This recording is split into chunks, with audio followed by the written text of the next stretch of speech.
That's a joke, right? Kaimali said, tell me you're joking. I'm joking, Ilishnish replied. Kaimali glanced at Pebble and Pinecone, who had already each loaded a bullet into their slings. Then why does it look like they're preparing for a fight? Kaimali asked. Because there's a green dragon flying this way, Ilishnish answered. What, you said that you were joking? You told me to tell you that, Ilishnish said. What did he want? At first, it sounded like he wanted to hear a comforting lie. Now, he was accusing her of lying. While Kaimali and his associates continued to panic, the silhouette of the incoming green dragon grew large enough for even the merchants to spot. The captain roared out orders to his crew, most of which sounded practically useless. Winter Moon, Kaimali grabbed her arm and shook her desperately. What do we do? Panic escalated into terror as a wave of dragon fear washed over the crew. Several beastmen jumped into the river while the rest remained paralyzed, waiting for death to take them. Well, first, Ilishnish replied. The dragon flies in. And then it dies. A loud crack snapped through the air, followed a second later by an ear-splitting shriek as Pinecone's bullet shattered the green dragon's wing at the shoulder. Their would-be attacker's menacing dive turned into an uncontrolled plummet, creating a column of water. She hit the river several dozen meters ahead of them. Roars sounded from the distant shores as the beastmen in the trees cheered their victory. Mind the water hazard, Captain, Ilishnish called out. Right. Their barge ponderously maneuvered around the grounded, watered, green dragon as she floated toward them. She still looked thoroughly confused about what had happened to her when Ilishnish gave her head a whack and stuffed her corpse into an infinite haversack. Tell me there aren't any more of those things flying around, Kaimali said. Are you asking for another comforting lie, Ilishnish asked, or would you like to know the truth? Kaimali blinked up at her for several seconds. The truth, please. There are plenty more lurking about. Ilishnish wrinkled her nose at the telltale odor of aqua regia drifting on the wind. A few dozen, perhaps? I don't smell anything out of the ordinary aside from green dragons. Well, no, that's wrong. What do you mean? Green dragons are native to jungles, Ilishnish replied. It's the lack of them in Rolen Gork that's out of the ordinary. You could say that something like this was inevitable. I don't understand how you can claim that, Kaimali said. It's not exactly a difficult concept to grasp, Ilishnish told him. Dragons are heteromorphs that grow stronger with age. The Yorgulan Commonwealth is ruled by green dragons. All they have to do is breed and grow and they'll eventually overwhelm Rolen Gork. It was about as common sense as one could get. Rolen Gork had two options: conquer the Yorgulan Commonwealth in a bid to exterminate the green dragons or lose to them after a few centuries.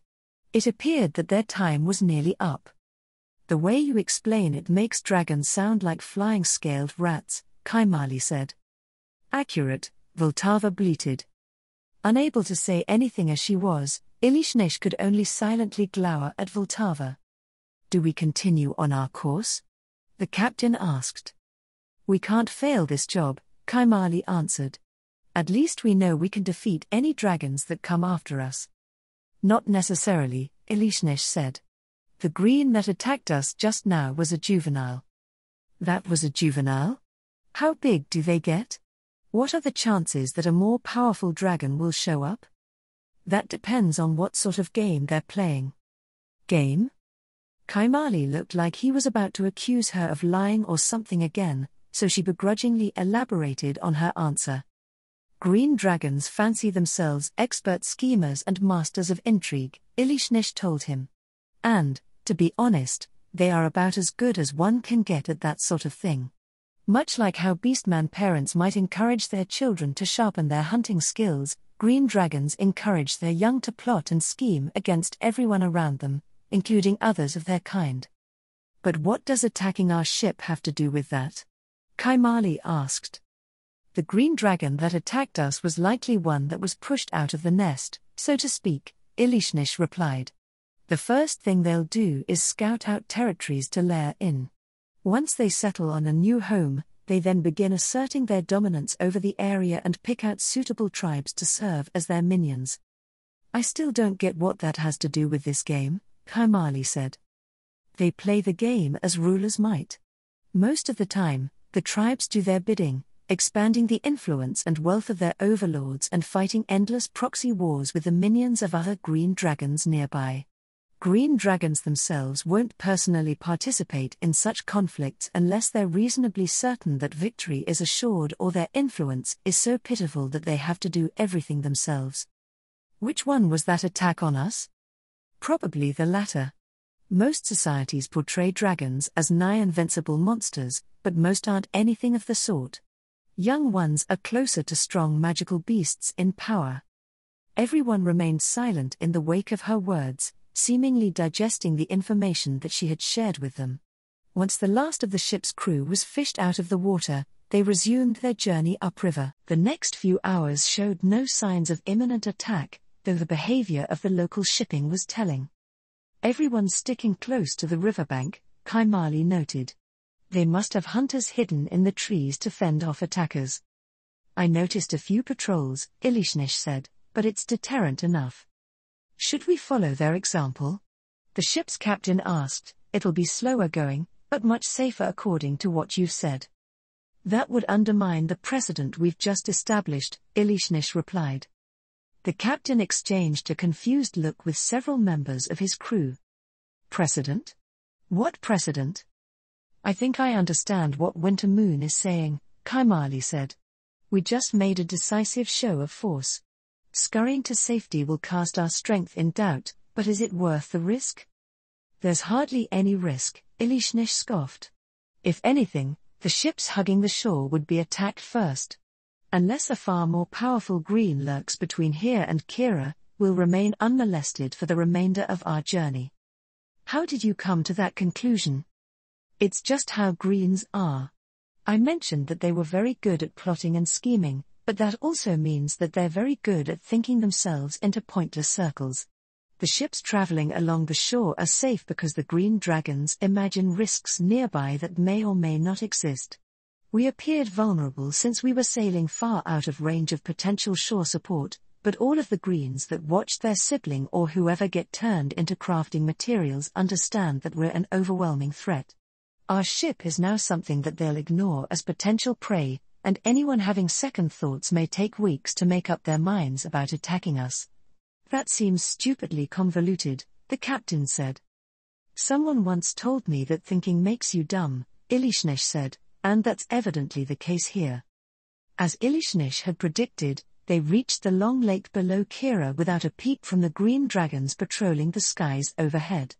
Even the bravest of them wouldn't come within a kilometer of the ship. Several river barges called out to them to get to safety, but they were pointedly ignored. The shores are teeming with merchant traffic, Kaimali said. It doesn't look like they're fighting a war at all. The Yorgulan frontier is still hundreds of kilometers from here, the captain said. I know we've been invaded and all, but the invasion can't have gotten so far in so short a time. Someone tell the dragons that, Kaimali muttered. Much like the rest of the Oraculon's course, the floodwaters had reached into the surrounding jungles.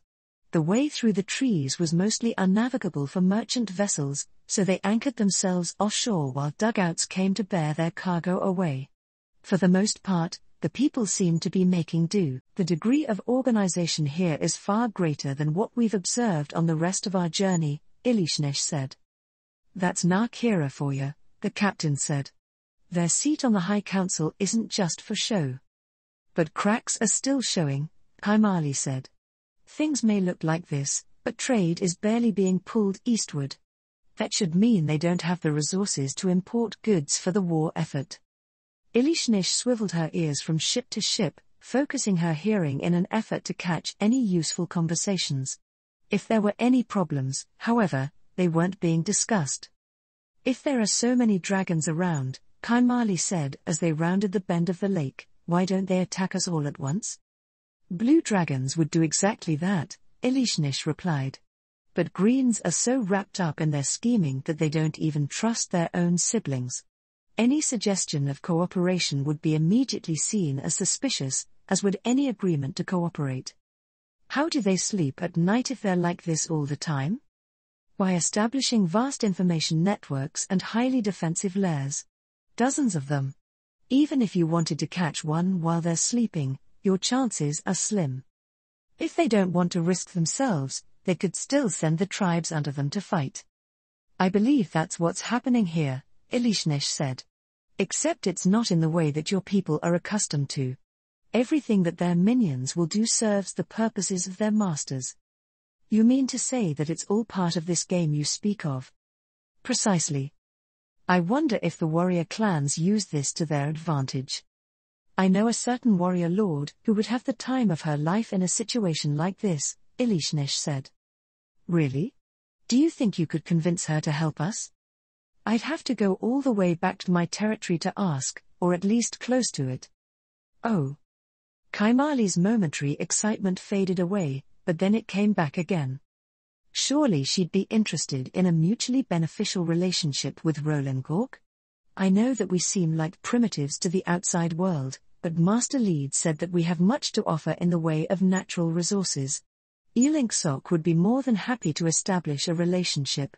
I've been meaning to ask this for a while now, Elishnesh said, but are you authorized to speak on Elink Sok's behalf like this? I understand that you have your propensities as a merchant, but shouldn't you be consulting with your lord before trying to forge any international ties for Roland Gork? Even the nicest of the lords that I know of would skin anyone who tried doing what you're doing. Is that so? Kaimali looked away from her. Master Lead says that opportunities are best seized when fresh, and I don't think he's wrong. I hope these warrior clans of yours don't think the same way. They'll be falling into every little trap that these green dragons set for them. While Elishnesh believed that her mistress would consider the conflict with the Yorgulans entertaining, she also knew that she wouldn't just abandon her duties to play around with some jungle tribes. Considering that the Sorceress Kingdom had just finished slaughtering upwards of 1 million beastmen, Elishnesh wasn't optimistic about Roland Gork's prospects when it came to enlisting its help. It wasn't long until they cleared the bend in the middle of the 20-kilometer-long lake, revealing the city of Kira at its eastern end. The city was structured similarly to those that they had seen along the way, though its position, which was carved into a narrow peak by the confluence of two major rivers, lent the clanhold an especially stark vertical relief. While it would have been a pain for beastmen to get from place to place in the city for everyday tasks, the decision to make a highly defensible settlement had paid off when it came to mitigating the impact of flooding. Unlike the cities that had come before it, only the harbor on the lowest tier of the city was submerged. Everything else stood high and dry. Their ship was directed to a berth along a temporary pier by one of the harbor officials, who came up to them with a leather scroll in hand. "I will speak to the master of this vessel," she declared in rolling basso. Kaimali and the captain exchanged a glance. The Oselo merchant stepped onto the pier to stand in front of the Nar official. "This vessel is the property of Oselo Pakan," he said. "My name is Kaimali, the merchant overseeing its cargo. What can I do for you?" The official didn't immediately respond, her gaze traveling up the length of the vessel. It paused at each member of Oselo Pakan's warrior escort before settling on Elishnesh and her companions. "Who are they?" she asked. "Guests from the world beyond," Kaimali answered. "I believe they come from a place far to the northwest of here. They've been in Roland Gork for months now, traveling from west to east." "And your cargo?" "I was charged to deliver this directly to Nar Kira," Kaimali replied. "We appreciate your clan's regard for our circumstances in Korsdorfi Keral, but we still mean to contribute what we can." "Speak plainly, merchant," the official growled. "No beating around the bush here, I suppose." It was a strategy that would be considered unacceptably rude in civilized circles, but one had no choice but to fall in line here. Kaimali's conversational tactics would be severely restricted in Kira, limiting his negotiation capabilities in an already unfamiliar battlefield. "Artisans under Oselo Pakan have been commissioned to produce equipment," Kaimali said. "Our lord, Elink Sok Oselo Pakan, has decreed that this equipment is to be delivered to Nar Kira to gird its newly proven warriors." The official loomed over Kaimali, looking like she might devour him at any moment. After one last glance at the barge behind him, she turned and gestured to the sentries nearby. "Get this cargo offloaded and secured," she said. "Double the harbor watch. You and you, this way." Each was accompanied by a gesture of the official's claw, indicating Kaimali, Ilishnish, Vltava, Pinecone, and Pebble. Everyone else appeared to be non-existent as far as the Na was concerned. Following Kaimali's lead, Ilishnish silently followed the official. They were led up through the levels of the city, eventually arriving at the clanhold occupying the forested plateau at the top of the mountain. Na hunters were stationed around the perimeter at regular intervals, and she spotted just as many lurking in the giant branches overhead.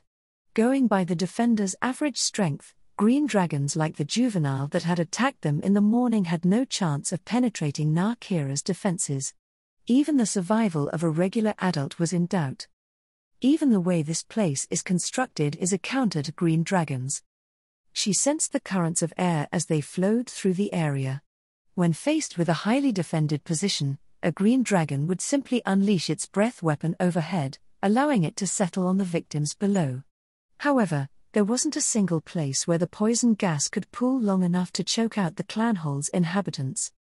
"Wait here," the official said. Ilishnish looked up at the weathered stone gate marking the entrance to the clanhold's central complex. So far, everything she had seen in the clanhold was relatively new. The structure before her was out of place compared to the other buildings of the city and the clanhold, but it didn't have the same feel as the ruins of Osalo-Pakan. Maybe it was a last-ditch effort by the survivors in the region to salvage the memory of what existed before the demon gods. A futile imitation that ultimately did nothing to hold back the darkness that engulfed Rolen Gork in the aftermath of its destruction. The official returned several minutes later in the company of a much more powerful individual, though he was still a regular warrior by appearance. He almost addressed Ilishnish first before visibly checking himself and looking down at Kaimali. "Vogroth Na Kira will receive you in the main hall," he told them. Kaimali brightened upon hearing the newcomer's words. If Ilishnish recalled correctly, and there was no doubt that she did, Vogroth Na Kira was the person in charge of the convoy that had come to pick up reinforcements in Khor-Storifikeral over 2 months previous. The fellow in question awaited them in the aforementioned hall, seated behind a long stone table piled high with what passed for records in Rolen Gork. The locals didn't have a formal writing system, but they did keep track of things in various ways. Unfortunately, the materials that they used didn't last very long in the jungle, so even the most well-kept of those records were eaten by vermin or rotted away within a few years. "If I'm not mistaken," Vogroth said once they stood in a row before him, "you four were part of the group accompanying Inksok Osalo-Pakan when I spoke with her in Khor-Storifikeral. I guess some of them do take note of non-warriors. The Harbour Authority mentioned that she goes by Inksok Osalo-Pakan now," Vogroth, their escort, said. "Well, at least someone is doing well for themselves." Vogroth rose to his feet. "Would you care to explain this development, Kaimali, was it?" For once, Kaimali was at a loss for words. He was standing before a member of the ruling clans, and the idea that one could arbitrarily jump ranks as Shork had was a ridiculous notion, whether one was in Baharuth, Rolen Gork, or anywhere else with a formalized hierarchy for its ruling class. "It was necessary," Ilishnish said. "Ho, the outsider speaks." Vogroth's emerald gaze shifted to Ilishnish. "Necessary according to whom?" "Necessary according to the realities of the situation," Ilishnish replied. "Ilinksok's influence has already grown far beyond that of a minor lord. Not only have Khor-Storifikeral and its surrounding territories fallen under her direct rule, but the nearby cities also look to her for leadership. It's true that your confederation's High Council hasn't officially recognized her, but that hardly matters at this juncture. She is rallying the Central Territories and preparing them for the long war that has only just started, which serves to increase Rolen Gork's chance of survival." "I can't say that there's anything wrong with your reasoning," Vogroth said, "but your lord will still have to deal with the High Council's reaction to her unorthodox maneuvering." "She isn't my lord, but does that mean you personally approve of what she's doing?" Vogroth let out a snort before retaking his seat. I am not my father, he said, thus I have no right to speak for the High Council. Do not take any of my words or actions as an indication of such. Now, let's get down to the business at hand, shall we? It took a moment for Kaimali to realize that everyone was waiting for him to speak. By our Lord's command, Osalopakan has organized a contribution to the ongoing war efforts in the East. The vessel we arrived in also brought with it a shipment of 1,000 sets of leather armor. With them, our Lord trusts that you will use them to help preserve the lives of the warriors who have recently proven themselves in our struggle against the Yorgulan Commonwealth. Recently, you say, does that mean that these shipments will continue? Not only will they continue, Kaimali replied, but they will also increase in volume. Our Lord intends to harness as much of Rolengork's industrial capacity as possible and direct it towards supporting the war effort. Of course, Osalopakan will send reinforcements from our own ranks once they're combat ready. I see, Vogroth's claws tapped rhythmically against the table. Is there any particular reason that Osalopakan chose to deliver this shipment to Kira instead of one of the cities closer to the front lines? Several, Kaimali replied. Kira is already aware of our existence, which helps us avoid any of the complications that we might experience with the other clans. Also, practically speaking, Osalopakan has no idea where the front line is. As a merchant, it already feels outrageous enough that we were attacked by a dragon not a day away from your city. As the individual responsible for delivering this important cargo, I wouldn't dare risk carrying it any further. A low growl rose from behind the table. Kaimali fell back a step. What happened to this dragon that attacked you? Vogroth asked. Where did it fly off to? There were no reports of damage to your ship. Rather than flying anywhere, Kaimali answered, it fell into the river. Our defenders were able to put it down before it could reach us. Do you have any proof of your claim? Kaimali looked up at Ilishnish. Ilishnish looked around the hall. We never got a chance to dress our kill, she said. Is there a convenient place where we may do this? Vogroth glanced over her with a puzzled look, but eventually rose again to lead them back out into the courtyard. The residents nearby jumped in unison when Ilishnish produced the serpentine corpse of the juvenile green dragon and tossed it on the ground. A small crowd gathered to watch as Pinecone and Pebble moved to dress their kill, chatting excitedly among themselves. How many other dragons were in the vicinity when you attacked? Vogroth asked. A few dozen, Ilishnish answered, but they were content to see whether the attack would be successful or not. Good, Vogroth said. Once in a while, one of these things will decide that an apparent opportunity is worth the risk. This should give the rest something to think about for the next week or so. Do you mean to say that attacks such as the one we experienced are already routine? They have fallen into a somewhat predictable pattern, yes, Vogroth replied. The younger dragons have little recourse but to involve themselves personally in the conflict to gain prestige in the eyes of their peers. Fighting on the front lines would be suicide for them, so they've infiltrated the skies safely past the war zone. So you understand the nature of greens. The Narsian chuckled. We've been fighting them for centuries, so I like to think that we've at least gained some understanding of our enemies. Then what about the changes to security once your official learned of our cargo? Many of the Commonwealth's races are aquatic or semi-aquatic, Vogroth replied. The lord of this lake won't tolerate any dragons dwelling in his domain, but he cares little about the camps of Yorgulan raiders that have moved in. Anything of value left unattended on the water tends to fall victim to their raids. It seems that you have the situation well in hand, Ilishnish said. This is nothing compared to what's happening further east. So long as the measures we've enacted are observed, things are not so different from before the invasion. I believe that Kaimali should be informed of these measures, Ilishnish gestured to the Osalo merchant. He'll be responsible for relaying them to those managing the logistics between Osalopakan and Kira, after all. Beside her, Kaimali bowed slightly. It's reassuring to know that you've already secured a route to Kira, he said. I will ensure that our merchants will comply with your protocols. Indeed, Vogroth raised his voice by several notches. We have much to discuss. Too much to discuss just standing here.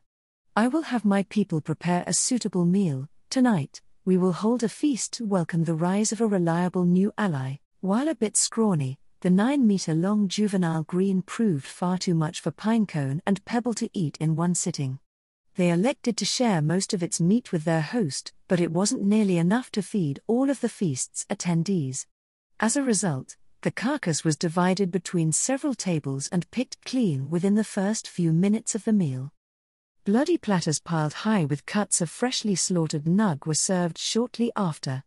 They weren't sure what to do with Voltava, so they just dumped a bunch of twigs and leaves in front of him. Ilishnesh feared that he might take the treatment as an insult, but he merely sniffed at the haphazard offering before wandering off to harass the local mystics. The herds around Dorothy Karal are being culled due to the flooding, Kaimali asked from the end of Vogroth's table. Are the tribes around Kira doing the same? They are, Vogroth answered, though I imagine it's not nearly as severe as the lower parts of the basin. Only a fifth of our land has been affected by the flooding, mostly around the lake and along the major rivers. Being short a fifth of food production still seemed like a pretty big deal. Were the beastmen capable of tolerating such a shortage? Are the warrior clans aware of the mounting issues in the west? Kaimali continued pursuing his line of questioning. Of course, Vogroth replied, but knowing about a problem doesn't mean we can do anything about it. The only real option that we have available to alleviate the issue is sending recruits from the cities to the front lines. I believe that the civilian clans are well aware of this. And they've gone to Shork, in turn. The recruitment pitch that she had heard in Dorothy Karal wasn't very compelling. It was a mostly emotional plea to the people's pride as beastmen, which was woefully out of touch in the city. Vogroth might have felt that choosing between starvation and war was an obvious decision, but most of the city folk didn't identify as warriors. The security of Rolengork was supposed to be the warrior clan's responsibility, and most of the citizens were certain that they could never become as powerful as one of their members. What about the war itself? Ilishnesh asked. How has it affected the lives of your people? The rainy season has always been the time when the Yorgulans advance along the frontier, Vogroth answered. We've mostly treated it as an extended offensive on the Yorgulans' part. But the border fortresses have been lost, Kaimali said. Isn't that bad? Vogroth looked down the table at Kaimali, as if considering whether he should answer his question at all. The Osalo merchant had clearly reached the limit of what he was allowed to ask. The fortresses have been occupied by the Yorgulans in the past, Vogroth finally said.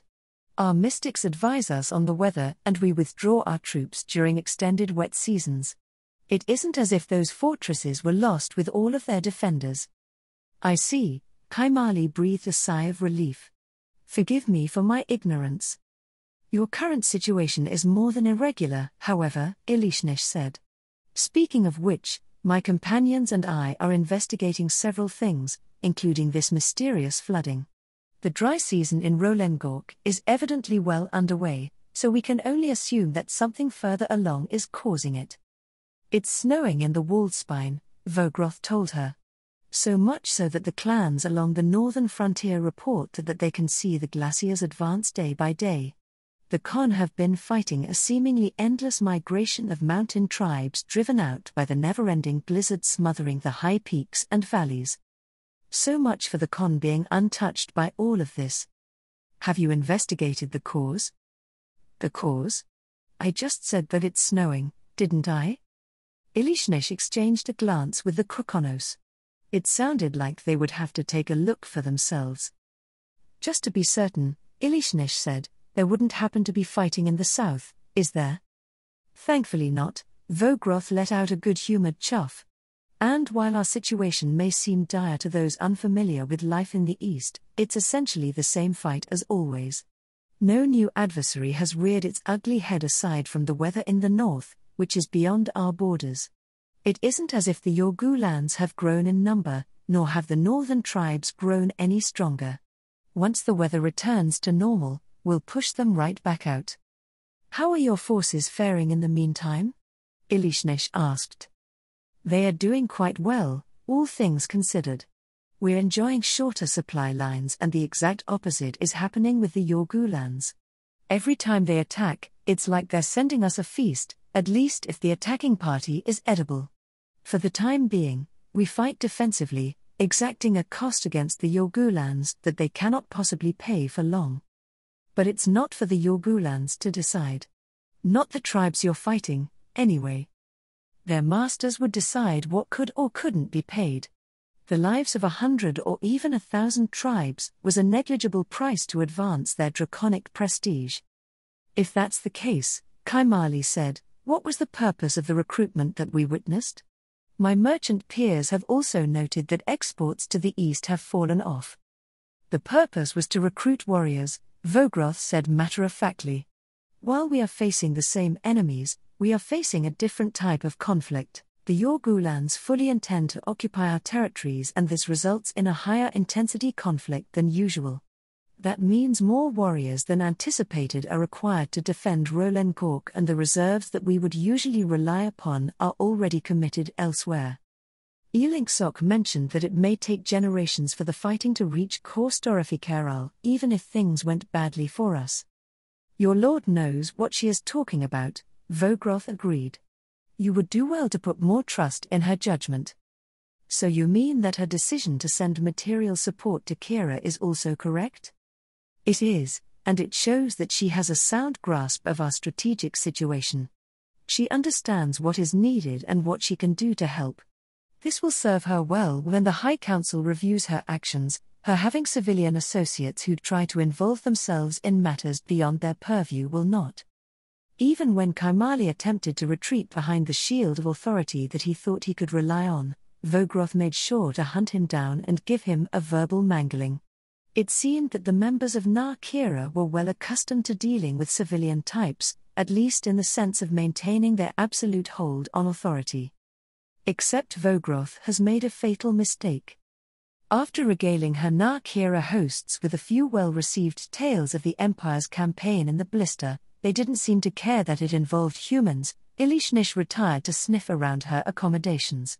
The wooden structure was comfortably large by local standards, offering a view of the nearby mountain ranges and the lake nestled between them. Unlike human cities, the entire landscape was lightless since the land's inhabitants possessed dark vision. Now there's a weak point if there ever was one. I wonder if the Greens have realized it yet.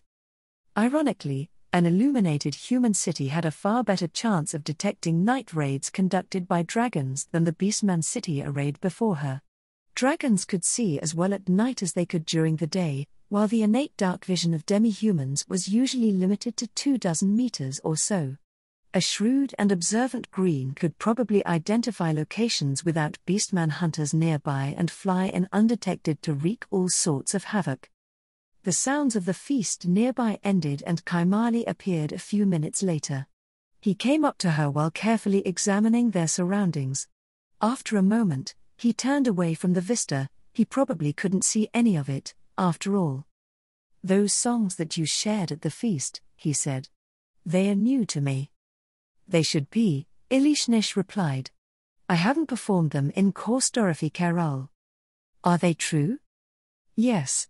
The events that I recounted happened less than a year ago, several hundred kilometers north of the Draconic Kingdom. Much like when she had spoken of the Blister campaign in other parts of Rolengork, she had kept her own contributions out of it. She didn't want to suddenly be co-opted into the war with the Greens here. The younger dragons weren't any threat to her, but she didn't feel like having their patriarch teleport behind her after he decided that she was an unwelcome element in his brood's little game. Well, Nar Kira certainly enjoyed your performances, Kaimali said. I guess dragons are a menace wherever you go. Mostly to people who can't see any way other than their own, Ilishnesh said. There are plenty of dragons who can't help but meddle in the affairs of others, but most usually mind their own business. Many mortals even thrive under draconic rule. That's difficult to imagine. Is it? The Great Loot is ruled by blue dragons. Rolengork has been trading with the loot for generations. Kaimali paced across the floor with a disgruntled huff. And they endeavor to keep my people primitive. What of it? Your people aren't subjects of the Storm Dragon Lord. Is there a Dragon Lord over these green dragons attacking us? If there is, it won't matter much in the context of this current invasion. The Yorgulan Commonwealth would presumably be the domain of this Dragon Lord, and he wouldn't act outside of his domain without good reason. Is the death of his progeny not a good enough reason? Elishnish snorted. Of course not. This game that they're playing will only end after the strongest few stand atop a mountain of their siblings' corpses. Those who perish aren't worthy of existence. At any rate, did you enjoy the feast? It was very exclusive, Kaimali replied. I had hoped there would be a few people there to discuss my end of things with, but it was nothing but warriors and mystics. I'll have to go down into the city in the morning to see what I can figure out. What about Vogroth? He gave you quite the dressing down. Kaimali looked over his shoulder in the direction of the Clanhold's central complex before turning his attention back to their conversation. Believe it or not, he said, I was more wary of him before that moment. When he tried to overpower me, his ignorance was made plain at the same time. He may have done Osalopakan a favor in the past, but he doesn't understand what we are. Vogroth only sees what he wants to see and he throws his weight around as one might expect. As far as lords go, he is nothing compared to Eelink Sok. You still have to work with him, Elishnish noted. And I will, Kaimali replied. At least for a bit. Once Vogroth is satisfied that he has everything under control, I suspect that I'll only be seeing Narkira's associates down in the city. Hopefully, they won't all be warriors. In other words, things had mostly gone according to plan for Kaimali, though it was a rougher experience than anticipated. All he had to do now was stay out of trouble. The following morning, Vogroth invited Elishnish, and only her, to join him for an early meal. There was no feast awaiting her this time, only a sour-looking Nar sitting beside Vogroth. Ah, Winter Moon, Vogroth said. I'm glad you could make it. This is my brother, Grokler. He's the fourth son of my father's second wife. He just returned from the Yorgulan front with one of our armies. It is a pleasure to make your acquaintance, Grokler Narkira. Elishnish inclined her head. My brother tells me that you're investigating the cause behind our flooding problems, Grokler said.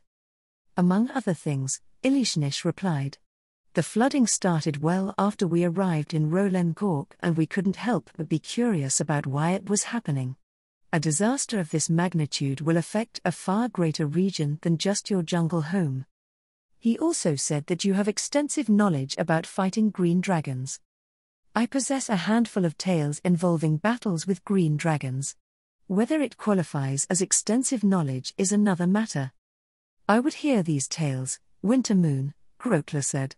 In exchange, I can accompany you on your investigation. In this day and age, you will find that the authority or Narkira will save you a lot of time and trouble. Except we can just fly over all of that time and trouble.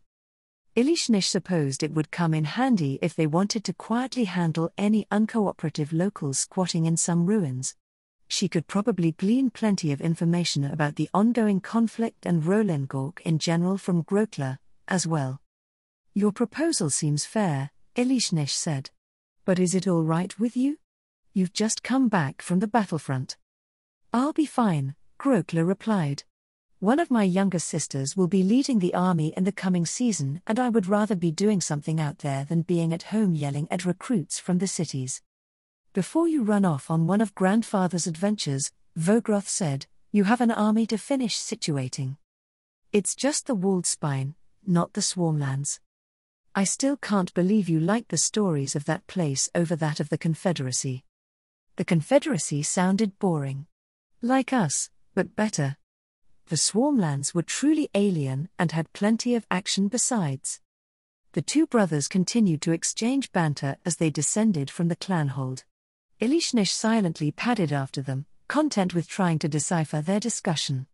They were far more aware of the world beyond Rolen Gork than the average denizen of the jungle, and it was thanks to a common ancestor who had become what many tribes called a traveler. Their conversation eventually dried up, however, and they moved on to address more immediate matters. So, Vogroth asked, as they made their way through the middle levels of the city, did the Yorgulans come up with any interesting surprises? They're sticking to their usual tactics, Grokler grumbled. And I see no reason why they wouldn't. We need more warriors on the front lines to guard the waterways, or we'll be forced out of our positions by the Yorgulans' incessant flanking maneuvers. We are moving people as fast as our logistics allow, Vogroth said. Speaking of which, how did the first batch of city recruits work out? Grokler made a derisive noise, flicking his ear in annoyance. Pretty much as expected. They cried, pissed, and shit themselves the moment we entered actual combat. Whenever a dragon appeared, don't even get me started. It's outrageous how soft they are they even beastmen? There have been suggestions to start them on domestic patrol duties. Forget that. It's best to get this ridiculousness over with as quickly as possible. Our warbands need people that they can trust on the battlefield. We have neither the time nor the resources to coddle those mewling cubs. If you don't mind my asking, Ilishnish said, are you suffering many losses due to this Yorgulan offensive? Casualties, yes, Grokler replied. Fatalities, no. If I were to compare it to the last time I was out there, we're actually doing better. That was a highly irregular tour of duty, brother, Vogroth noted. No doubt. There was so much rain that we were nearly swept into the Commonwealth. Do you mean to say that you've been facing irregular weather since then? Ilishnesh asked. It has nothing to do with the current flooding if that's what you're asking, Grokler answered. The weather returned to normal a week or so after we withdrew. They're quick to discount anomalies. Is it carelessness? No, they're like the Imperials in more ways than one. If it wasn't real, then it wasn't worth thinking about. Generally speaking, Ilishnish found that people didn't give any consideration to things that they didn't know existed. The two brothers eventually arrived in a section of the city that looked purpose-built to house a large number of warriors. Indeed, the entire area was abuzz with activity, with warriors and civilians alike rushing about moving one load or the other. Along one of the roads coming in from the waterfront, Ilishnish spotted Kaimali and the other members of Osalopakan's party gathered around their delivered equipment. This must be the shipment that you mentioned, Grokler said. Yes, brother, Vogroth replied. The new lord of Osalopakan is not only a solid strategist, but also a shrewd politician.